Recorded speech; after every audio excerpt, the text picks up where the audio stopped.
Hello, and welcome back to Coin Lady channel. Guys, today, I received some positive news about XRP, but I don't think most people will understand why. As we all know, Bitcoin has been playing a little game and has recently burst beyond $50. Also, the market went under again, but generally speaking, it was a bullish day for cryptocurrency. A 3.7% increase in Bitcoin price at the time of recording, it was just under 50 grand. Quite a bit of Ethereum up. 5.6% up 7.5%, Alana Repins, check it out, XRP is up 1.3%.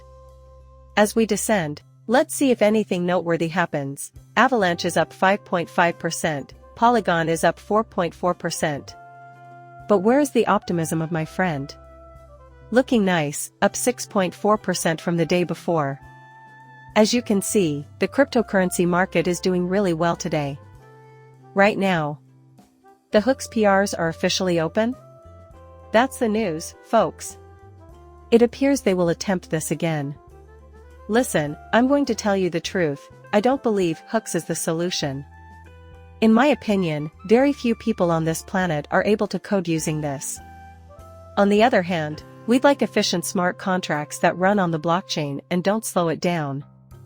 Whether or not this leads to upbuilding is something I just do not know. But I will tell you this, Richard, along with the other individuals involved, the PL Labs, and many others who are supporting this, is a development rock star. It seems to me that we need to give this some serious consideration, and I mentioned it back then, I didn't believe Ripple showed the right kind of respect for the developers who were putting in so much labor to get this done because they declined to evaluate it and kept it from being put to a vote. So, that's the main point, at least from my perspective. That Ripple is collaborating with third-party developers to thoroughly examine their proposed remedy. Beyond that, they rank among the most astute experts in the field. On top of that, HOOX might be the perfect answer. Maybe it does result in significant progress. The future will reveal whether or not this is the case. However, I think Ripple should give this some serious thought because of the independent developers that are putting a lot of effort into this network. Furthermore, there are memes. Potentially obtaining programmability on that first layer, perhaps through HOOX, here on the XRP Ledger Live would be monumental. Regardless of how you slice it, the most apps will likely be found in an Ethereum virtual machine environment if that's the case. However, they need to examine this thoroughly. If nothing else, it's out of respect, and we'll observe the outcome of this. Remember that Richard is the mastermind behind this, built the Post wallet originally, and has been an XRP ledger builder for quite some time. The outcome will be determined by his efforts. Once again, they will give this the attention it deserves. Perhaps it reaches its intended audience and changes the course of events for us. Now that Nance has established the setting, the action will have to wait until late April to unfold.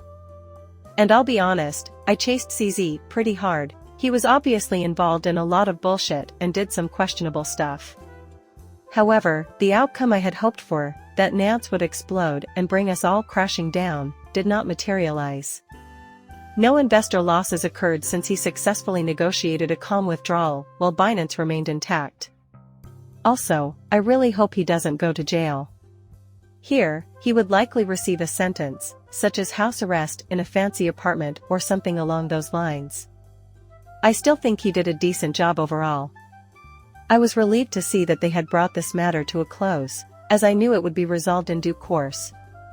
They had reached a peaceful resolution or ensured that no one was hurt. The question was whether they would choose violence or peace.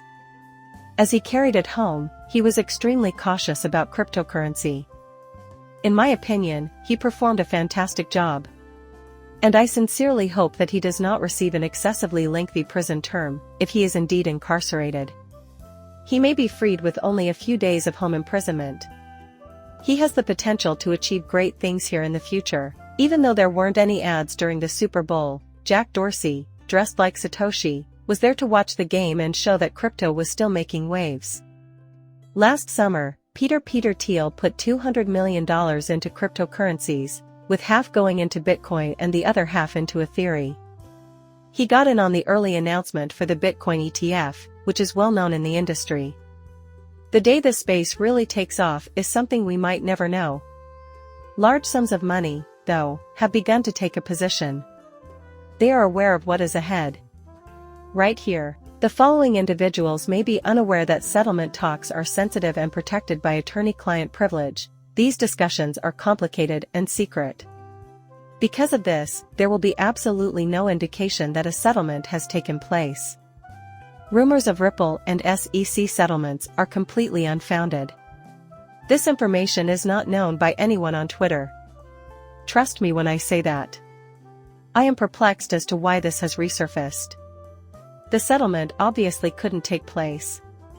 Unjust, but based on what we can see, if we want to read the signs, if we want to make an informed prediction, there doesn't appear to be any immediate signs of a settlement. Certainly, that is achievable. Once again, I have no idea what is causing these rumors to surface. Also joining us is Mark Fago, a former regional director of the SEC. He cautions us that although the SEC staff does negotiate a settlement in principle, it must first be approved by the 5 commissioners, which means there will be a wait before it is revealed.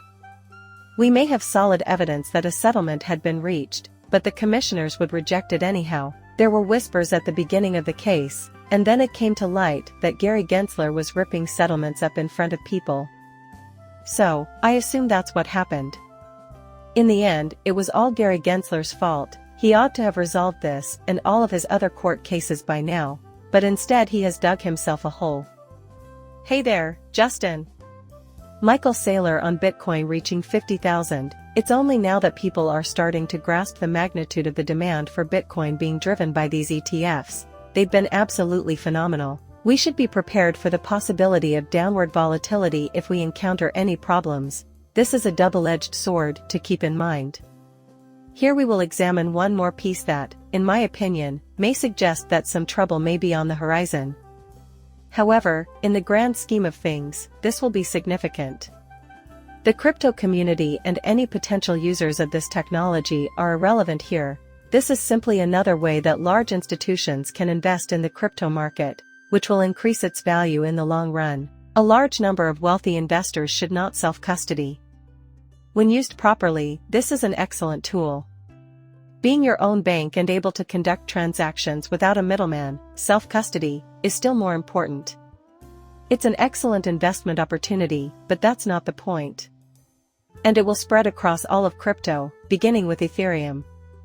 We will now discuss other top-tier cryptocurrency assets. Finally, we see that some economists think the government has gone too far with its restrictive policies, and I hear you about how terrible things are. Disaster is looming on the horizon, in my opinion. If they continue for just a little longer, something will collapse. They should be cautious. Don't trust the fake news about the economy's fantastic performance or the jobs report that aired on CNN. Like it's utter nonsense, President Biden has constructed the greatest economy in human history. This is not an ideal setting. I can confirm that the stock market is rising. I suspect something huge will crater, but only time will tell. They were late to react to inflation, and now they're going to be a little late to lift their boot off everyone's neck.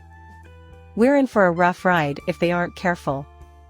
The question is, will the Federal Reserve act appropriately? Very unlikely. Things have spiraled out of control, thus they're often changing course. Additionally, there may be some volatility on the opposite side of the pivot. What do you think? I'd love to hear your thoughts in the comments. And, of course, like and subscribe are always appreciated. See you soon, bye.